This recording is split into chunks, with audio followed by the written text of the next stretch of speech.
आपण बनवणार आहोत चिकन पुलाव। हे चिकन मी थोड्या वेळाआधी मॅरिनेट करून ठेवलं होतं।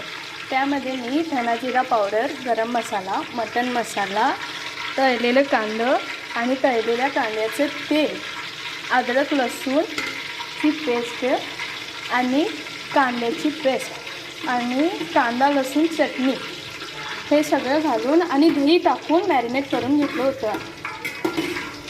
15 मिनिट मॅरिनेट झाल्यानंतर आता मी पुलावला फोडणी टाकली। त्यामध्ये फक्त तमालपत्री आणि आता कांदा घालणार।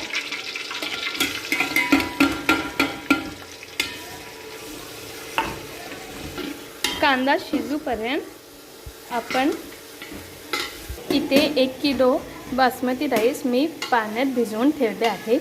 किमान 15 मिनिट झाले। कांदा चांगल्या प्रमाणे शिजू द्यायचा,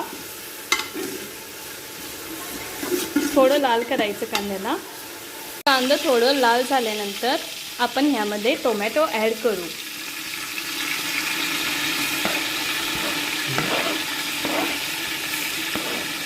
टोमॅटो ॲड केल्यानंतर टोमॅटो कसूस तोपर्यंत आपण थांबू।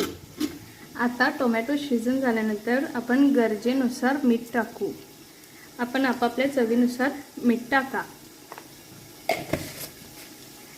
आता यामध्ये मी थोडं मटन मसाला ॲड करणार आणि मॅरिनेट केलेलं चिकन पण आपण आता ॲड करू। आता मॅरिनेट केलेलं चिकन आपण ॲड करू।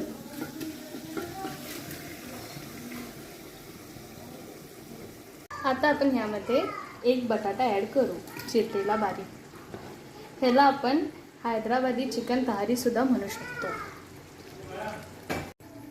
आपण यामध्ये मेथी ॲड करू, बारीक चिरलेली।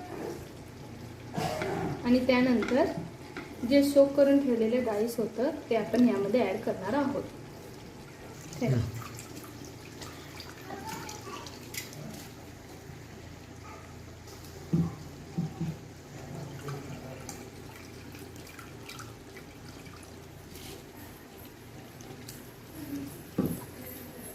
आता आपण यामध्ये पाणी टाकू।